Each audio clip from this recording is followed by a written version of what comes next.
It's time we take a look into the far, far past. What's up, guys? I'm Hunter here, and here to do a breakdown / live reaction and review to chapter 271 of Blue Loco, which is known as Life is Beautiful. And hey, that's nothing but a factual statement right there. You gotta love life, because you really don't want the alternative. With that being the case, I'm intrigued.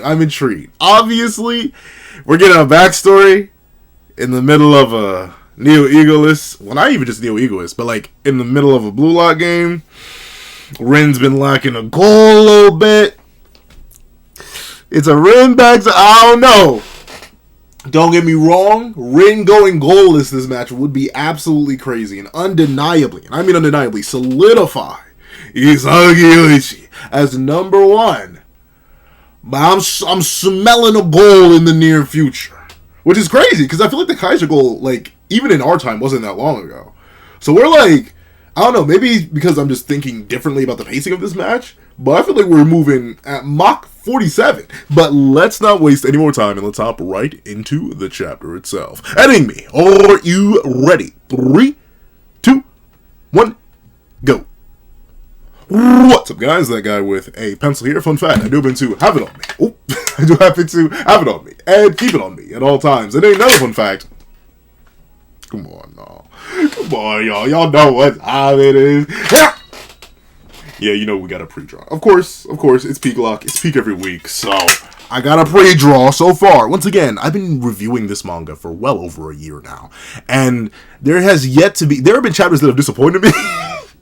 In some way, shape, or form, but there has yet to be an unworthy chapter, and of course, the stipulation is still here, especially since I think there's going to be a lot of a backstory chapter, considering how far in the past we are, and what we could see. Maybe this chapter won't be peak, and remember the condition: if there's not a peak and or worthy chapter in the PXG versus BM match, that guy with the kitchen will become canon, but, I don't know. It's Rin, and while he's definitely not like, it's going to sound crazy, I know all the Rin fans are going to be like, oh, Pencil, how could you say this? But, while he's not necessarily my favorite character out there, he's still up there, so like, I'm excited to get some more context, more backstory, and some more of the Rin dynamic, considering a lot of the story is predicated around that.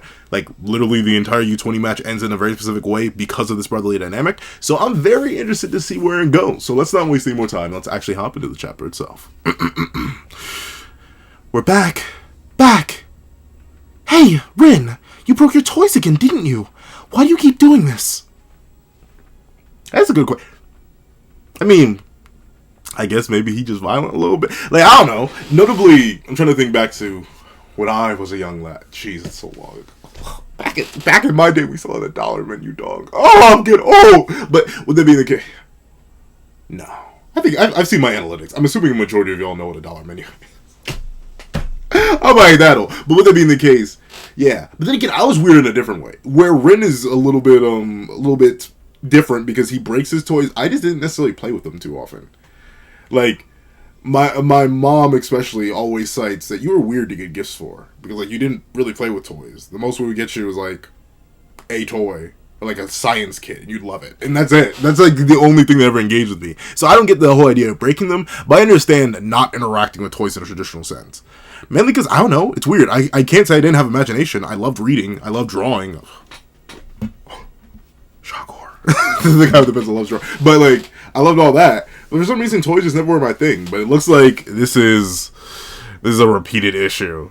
Considering Sei mentioned his repeated issue last time, and both the parents, neither of them look at, why is Mr. Itoshi standing on business like this? Oh, but you know what I can see? Okay.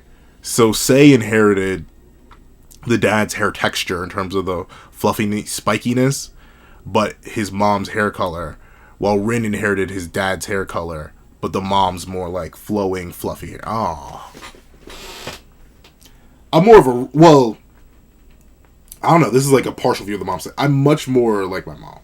Once again, I have features that like immediately distinct myself as like my dad's kid, but like mostly, when you look at me, I am a carbon copy of my mom. So I can understand the whole Rin dilemma here. But I can also understand the parents being a bit annoyed, because like, dude, like, these things ain't cheap. But still, I do wonder why Rin does it. I'm sorry. I did it. Oh. Okay, say. Huh? Even the dad's like, what? You say this isn't like you, my boy. What are you talking about? Let's see. Big bro, you did it, say? Yep, I was angry. Come here, say.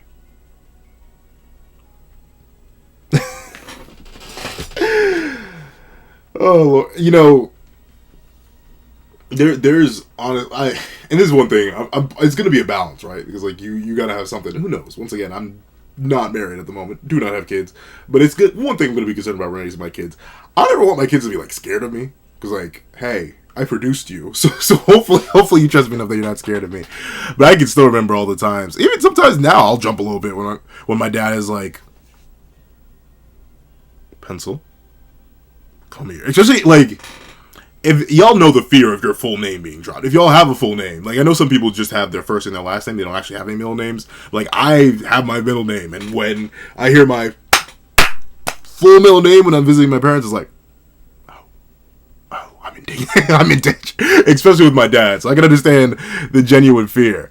But let's see. What are you gonna do? Do you have a belt on? No, please. Spare him. Let's see.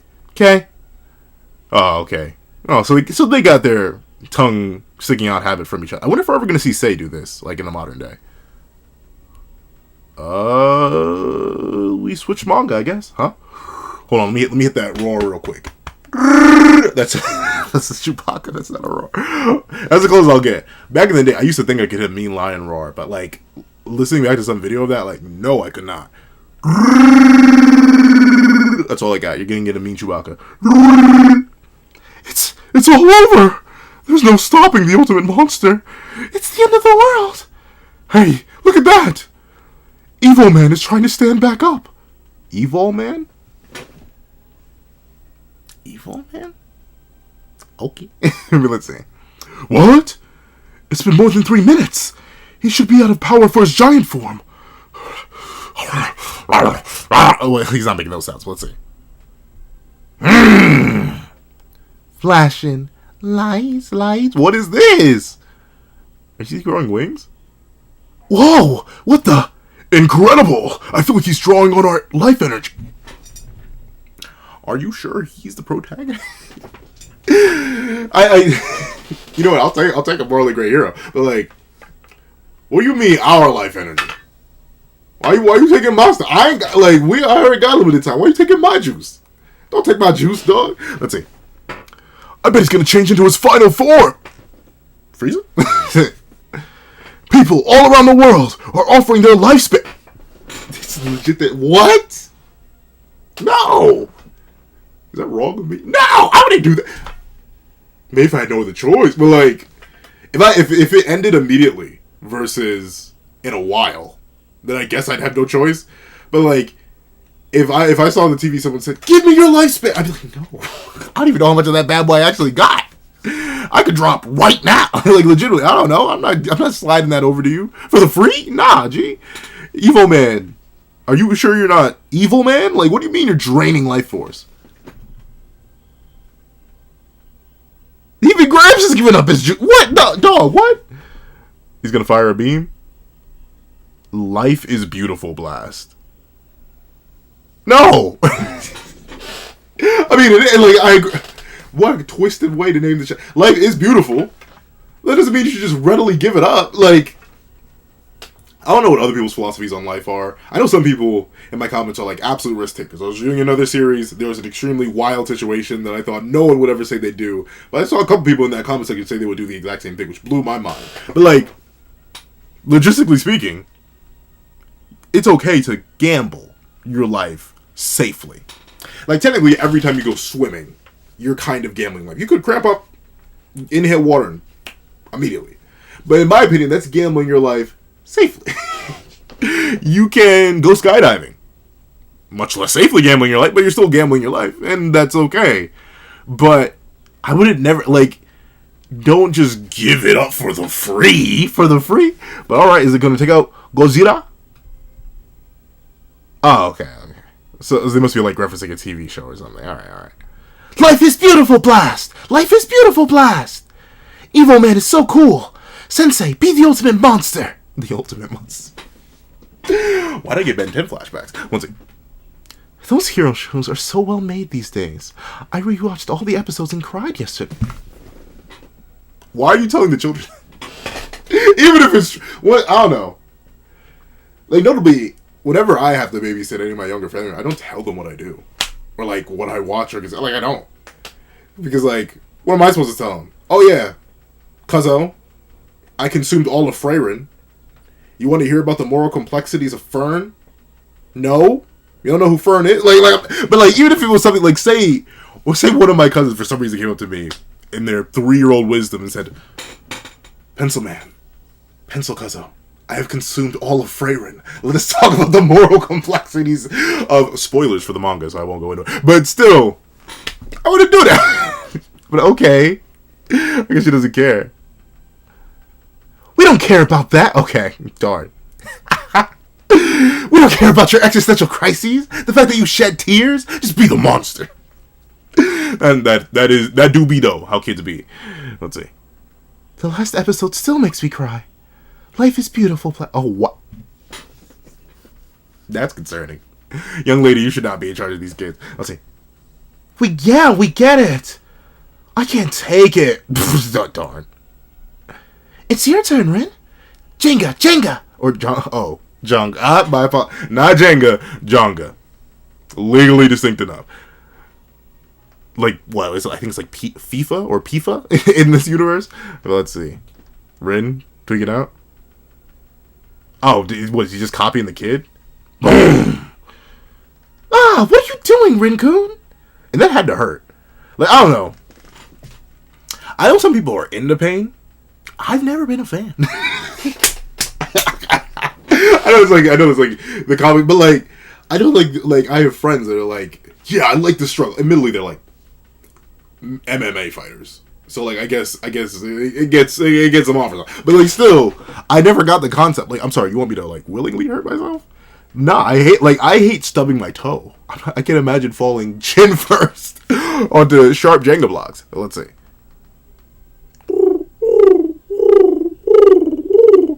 It is crazy how close pigeon cooing is to Chewbacca. It is like just a little bit back and then versus. Like I feel the pigeon. Oh my lord! I need to do better skincare. But like, I feel like the pigeons are like right around here. Meanwhile, the Chewbacca is like right back here. Let's see. Rin, but you whiffed. That, you know what? One thing. I'll drop a weird young pencil fact. I did also like I tried to jump pigeons before. I don't know. I thought they were so strange. I'm like, why are you running? Why are you not running? Like every single pigeon ever, because I didn't understand like human socialization at that point. So like they're just standing there, non-menacingly, and I like run at them, and then they fly away. So I can agree with Rin on that. But leaping from the top rope to do that, I'm not sure I'm doing all that. Not sure I'm doing it. Even Kid Me, once again, was not a big fan of pain. Well, let's see. Yeah, geez, he beat himself up. Oh, Cheetah v Gazelle?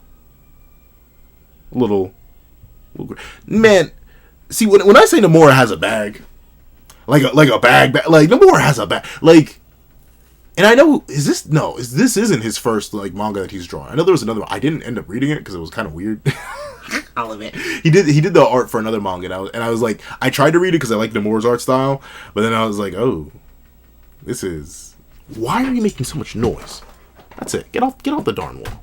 I can hear you. I'm not even sure if they can hear. I can hear you. And I don't like that. Get off. Man, you don't get off this wall. Come here. There you go. It's this. It won't stop moving. I tried to leave it alone, but it's bothering me. And I'm not sure if y'all could even hear it, but it bothered me.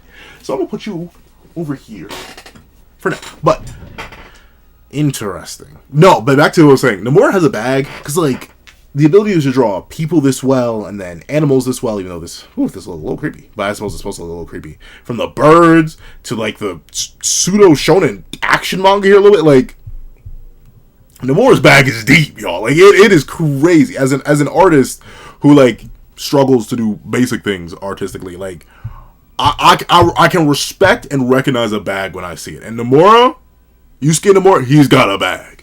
But let's see. Dude, this is a little cringe. Rin, a little enraptured by the taking of life. Today at preschool. Oh, is this supposed to be... I think it's supposed to be the mom. Today, why do they not have eyes? This is, like, even Hiyori's parents had eyes. So let's say, today at preschool, Rin caused even more trouble for the other kids. Then he jumped off something high and came home hurt again.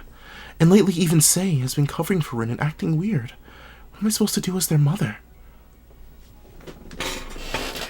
One thing, like, and I feel like I was a weird kid. Still am a weird kid. Full-grown adult. But, like, I'm a weird individual. Y'all see me. Y'all know. But I do feel bad for parents like that, when you just don't know. Like, you may be trying to do everything right, but still, the kid's just different. And, sure, eventually, like, and I'm assuming Rin's still very young here. I think he's in, like, preschool? What? Yeah, at the preschool. So he's still in preschool. And typically, kids are in their really early developmental phases, and it's their first time out of the house for an extended period of time with other people that they're not directly related to. So they're still, like, developing a whole lot. But I can understand, like, the fear and paranoia, especially considering it doesn't seem like Sei had any of these issues. It's only Rin who seems a little freaky-deaky in the head. So I can understand why the mom is concerned. Even if I'm worried about how the discipline is going, considering how scared of it Rin was. Let's see. It's okay. You know how impulsive boys can be. I'm sure Rin-chan will calm down once he's older. Yeah. And hey, it happened to me. Once again, I was very intense as a kid. I was also very weird. And I'm still weird now, but once again, I've calmed down a whole lot. I still occasionally freaking geek out, like on camera usually. But with that being the case, it is true. Once you get older, you kind of just mellow out. I don't know. Probably because you just lose energy as you get older. Like, once again, I'm old, but I ain't too old. But even then, I just find myself being a lot more lax and calmer than I was when I was younger. Like, things don't bother me as much as they used to. And half of that's maturity, and half of that I think is legit just a lesser amount of energy to expend. I don't know, you lose your vitality as you get older. But let's see. Huh? Hey, Rin. Want some ice cream? No, I'm good. I wouldn't say no. If Big Bro's paying, what? Let's see. Hey, Big Bro, am I weird? Yes. But, like, so are most kids. I don't know. Like, I can't, like, unless the kid is just, like, robot. I don't necessarily, I don't think I've ever interacted with a normal kid. Whether it be in my own family, whether it be friends' family. Like, no, they're just not, like, kids are kids. And they're that's what, ironically enough, that's why life is beautiful. People, kids, adults, they all come in different varieties and sizes and stuff like that. And here's the thing, a big thing about Rin I think is important. He's not harming anybody else. He's causing trouble, but he's not harming anybody. Like, sure, the Jenga or the Jenga tower nearly hit some of the kids, but that wasn't purposeful. And who's he leaping down from the top rope and attacking? It's the birds. Like, he's not going after anyone physically. That's the only thing I'd ever be worried about. And admittedly, I guess you should be somewhat worried about, like, a big sign of, like, worrying for your kid is, like, if they start trying to attack or even harm small animals. That is something that you do need to watch out for whenever your kid is young, because that could be leading or hinting at signs of mental issues that need to be addressed before they get too big. But outside of Bird Gang, which Rin tried to attack, I think he is mostly just slightly different. I think he's a little bit off, but he's not anything beyond the ordinary for what is presumably, preschool? Maybe a 4-year-old, 3-year-old? Let's see. Huh? Well, you're my little brother. Do I just cause trouble for everybody? What's that about? I mean, not everybody, but you do hurt yourself, kid. And, like, once again, it's only, admittedly, I feel like my paternal instincts woke up way sooner than they should have. Like, for some reason, they just snapped awake real young. But I always worry when... It doesn't have to be my family. When I just see young kids get hurt doing stuff, like, their heart seizes up. I ain't got a good heart. No, I'm kidding. But, like, I can understand the worry on the parents' end, because, like, friend, you're, like, genuinely harming yourself. Like, you're doing active damage to yourself repeatedly. And sure, you're young, you'll be able to heal it off now, but you don't want to start into those tendencies. You want to be able to control yourself and your impulses and your thoughts and stuff like that. That manner of control is always important. But let's see. People say I'm weird or annoying. You don't want to be weird like me? I mean, yeah, probably. But let's see. Really? If we're the same, then it's okay. I'm fine being weird. That's the thing, I think. Because, like, I guess there is like a set standard definition for normal, but I feel like that develops more into like teenage years, adulthood. Kids are strange when they're developing. You're just strange fella. You're strange just in general. I don't know. I've noticed that just in general. I think even to adulthood you can be strange. You just learn to mellow it out and control it better as you get older. Like, if I'm at work, I'm not going to suddenly... What happened? I'm not going to suddenly be like, hello, this is one of the Blades of Chaos from the God of War Ragnarok franchise. From the God of War franchise, wielded by Kratos. But actually, plot twist, he didn't want to wield these willingly. In fact, and I wouldn't go into like a full breakdown of the God of War lore just out of nowhere, because I know that's not something that most people want to hear about, and there's a time and a place for everything. So technically, my love of collecting things, even if I don't ever really plan to use them, I just like to have them. It's strange, but that's something I do in my own time as an adult. So, you can be weird. You can always be weird. Don't be afraid of being weird or different, because everyone's a little weird or different. If they're not, actually be a little bit concerned for them. If you meet someone with no passion, check on them. Make sure they're okay. But let's see. Life is beautiful, Blast! Go, Evo Man! Man, they need to get a new cartoon. Let's see. You're watching that? Oh, okay, so it's Rin. You're watching that again, Rin? All my friends are obsessed with it, too. They're like, Evil Man's so cool! Or he fights to protect the Earth! They love that childish nonsense. I don't care about that. I like the ultimate monster. Interesting. I keep trying... Are me and Rin the same? No, but like, I like Scar. Like, notably, the thing that I grew up watching on loop was Lion King. Like, for the longest time, I haven't seen it in years now, which goes to show, once again, as you get older, passions and time just fades away. But when I was younger, I used to be able to quote entire scenes, front to back. Like, legitimately, I watched Lion King that much. If you were to, like, total how many times I've watched Lion King start to finish in my lifetime, just, like, the first, like, 10 years of my life, it would be upwards in, like, the hundreds. Maybe not hundreds, but, like, in the tens, nearing the hundreds. I watched it all the time. And I really did like Scar. Be Prepared is still... Yeah, it's still my favorite song from that movie. Even more than, like, Hakuna Matata and The Circle of Light and stuff like that. Like, it's like, I think it's like the one... I think it's that and Circle of Life are, like, the only two songs I, like, actually went out of my way to purchase now in adulthood to be able to listen to anytime. So, I can understand liking the villain. And a lot of people do. Once again, look at Sukuna fan. No, let's see. Or actually, just look at Baro. Baro's not a nice guy, but people love him. But then again, look at me. KAISER may be my favorite character of the entire manga, and he's a horrible person too. But let's see. Huh? Just look. He risks his own life. Fighting. To defeat someone stronger than him. Ah, okay. So Rin's in it for the love of the game, the love of the challenge, the love of the want to dominate and battle against anything and everything. Yeah, I understand that. Once again, there's a difference now, especially from when I was younger, but I still have the competitive spirit in me. It's why you always hear me talk about fighters, Smash Brothers, Guilty Gear.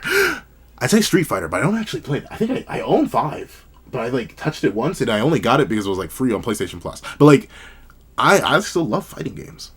Hey, even in a way, video games in and of themselves is just throwing yourself up against a challenge, typically one that's stronger than you at first, and you learn and you adapt and you overcome and you grow from it.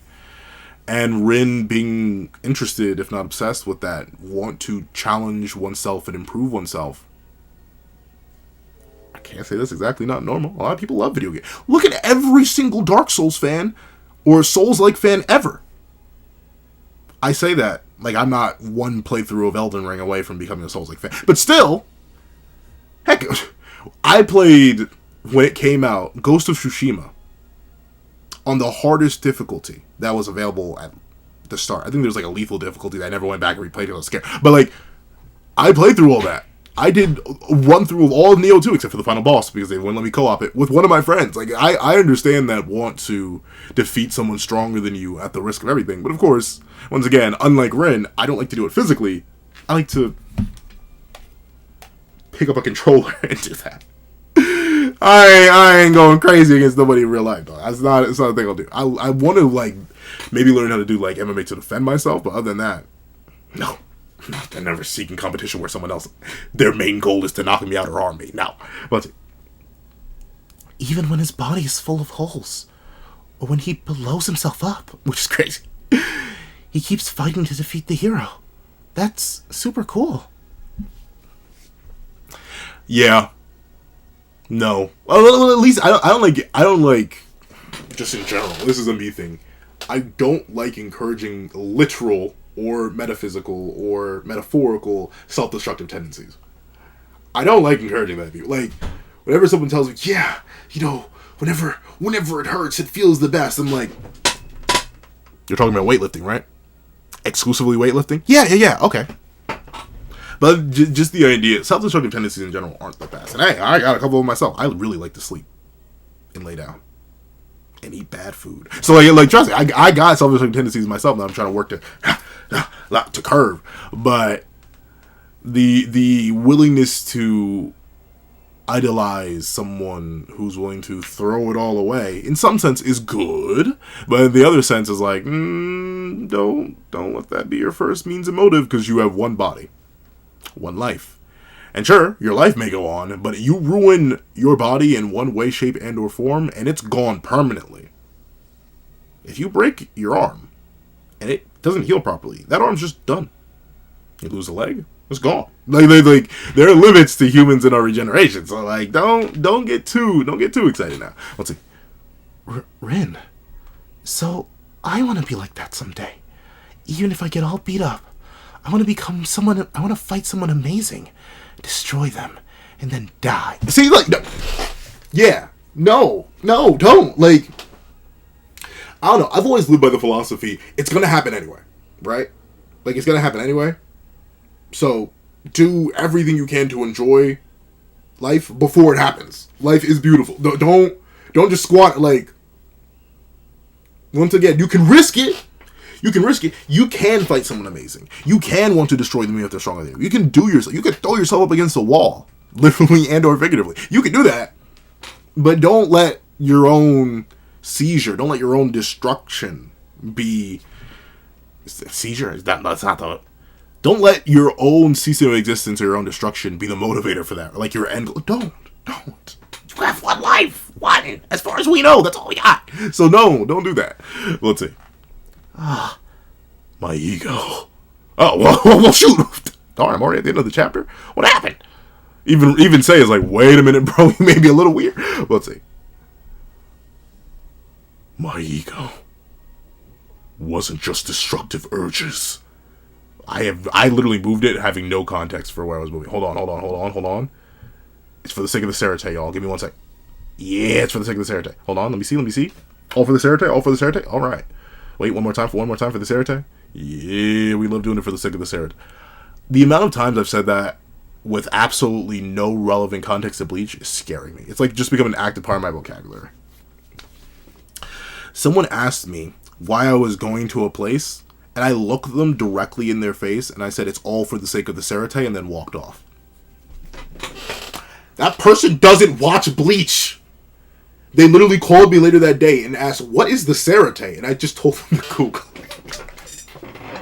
I didn't want to explore. That was so wrong. I should not have done that. But like, I legit, because at first I was confused. I'm like, why are you asking me this? I know you don't read anime or manga. But I was like, oh. And I think it was like straight instinct, because I don't remember thinking, oh, it'll be funny if I say this, and then they wonder what it means. No, I think I was just like saying it enough in general life space that it's all for the sake of the Sarate just came out. Naturally. I've only read Bleach once. I don't know why that's the one phrase from the entire manga that like, no, we're going to incorporate that into our regular dialogue. Let's see. Wasn't just destructive urges. Up? Is he finally awakening to his full destroyer state? Isagi. Don't get cooked, please. It's life-risking destruction. That's my... Uh-oh, that tongue, it's dripping. It's dripping. Uh-oh. You've got disgusting true nature. You've got disgusting manners, you slobbering dog. Rin versus Mikhail. Is that it? Is that the last? Is that really the last? Is this chapter short, or am I missing a page on this website? Hold on. 1, 2, 3, 4, 5, 6, 7, 8, 9, 10, 11, 12, 13, 14, 15, 16, 17, 18, 19, 20. No, I think this is the full 20. All right. So yeah, this wasn't like I thought it was going to be a heavy backstory chapter. But all right, so we go into the base. So that's interesting. That's interesting. I'm gonna give it to this. I'm gonna give it to this chapter. This chapter goes back to the basics of who Rin was and the origins of this destructive impulse. And I'll admit, at least in my opinion, I can see why. There are one of two things, especially with how Sei interacts with Rin in this backstory. There's one of two things. Either Sei wants Rin to do this and is willing to support it in some way, based on how he was so willing to drag it out of him by the time of the U20 match. Or B, he saw this, heard this, I want to fight someone amazing, destroy them, and then die. And was like, whoa, little bro. Let me see if I can do everything in my power to make sure you don't actively think that way. Because, hey, that's a really concerning way. You don't, once again, do not think like that. Please. You have one life and do not chance it. Trust me. So, I can understand if Sei got a little hesitant or...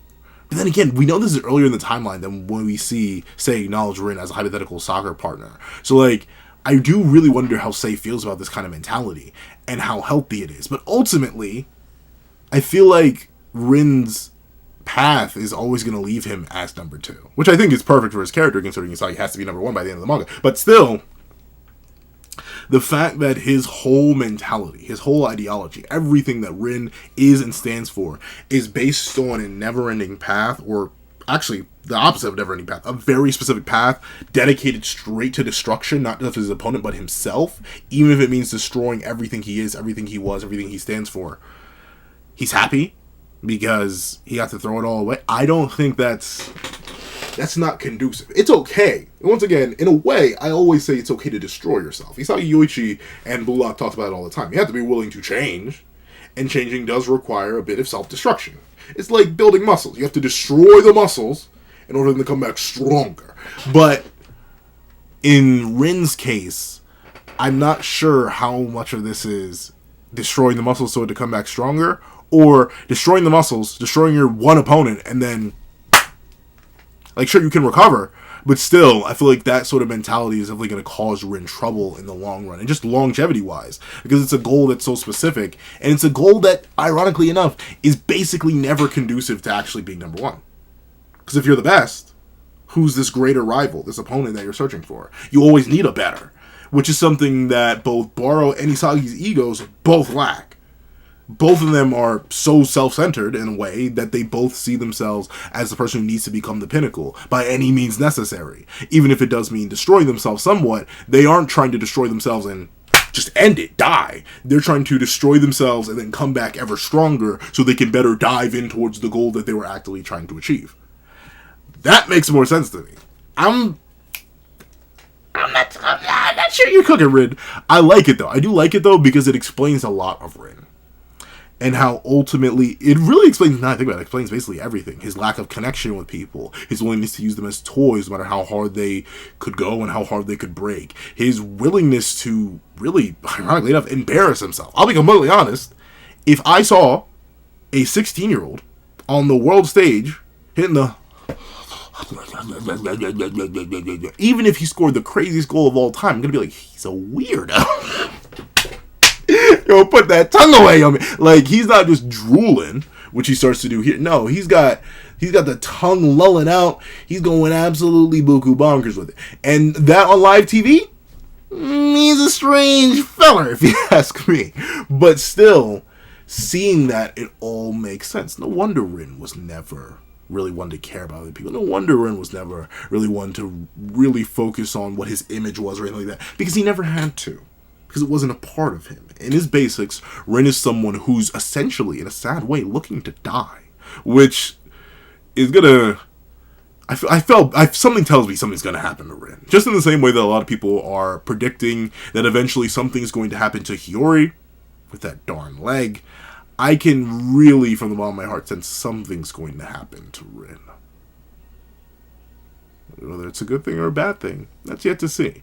But, of course, I am excited to see KAISER pull up on Rin and see how this ends up working. Ultimately, I do think Rin is still digi-destined to score, and I think Usagi's going to get the piece of this to finally properly understand Destroyer Rin, and ultimately figure out how to properly use KAISER as a distraction or to get his own final goal. But still, I'm very, very intrigued. Peak Lock just happens to be peak every week. Let me hit it for the 3 times.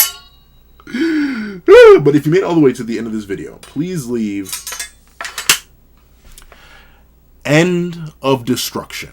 End of destruction in the comment section down below. Thank you so much for watching. Please remember to leave a like, share, comment, and subscribe. And make sure you hit that lonely case bell so you don't miss out on any videos that come to the channel. Also, I do have a Patreon below where you can support me for as low as $1 no monthly things like exclusive videos, early content, and more. You also now become a member of the channel for as low as $3 a month to get the same perks and more. So those perks will include the live reactions every the series I review, and 3 variations of all my videos, and if you become a $25 Patreon or $25 member, you can order whatever video you want. Also, I do have a link to my Ko-Fi description down below where you can drop 5 beans for a short video, 20 beans for a long video, or any beans at all. Any support is always greatly appreciated. Now, I'd like to thank you so much for watching once again, and I hope you guys have a wonderful day. This is Doc on the Pencil, writing off.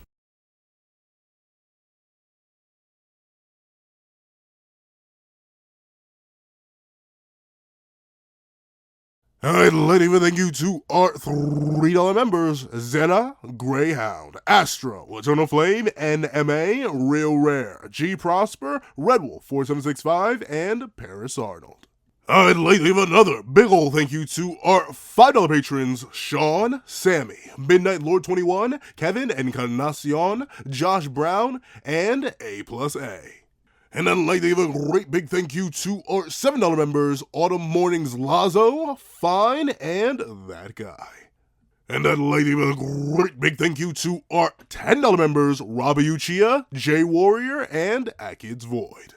And I'd like to give big, hefty, juicy thank yous to our $10 patrons, Panda Goat, Michael Williamson, Metal Solid Crisis, Joaquin Munoz, and Idem Okami. And I'd like to give the biggest, juiciest, meatiest, sloppiest, and heftiest thank you of them all to our $25 patron, Calvin Elder.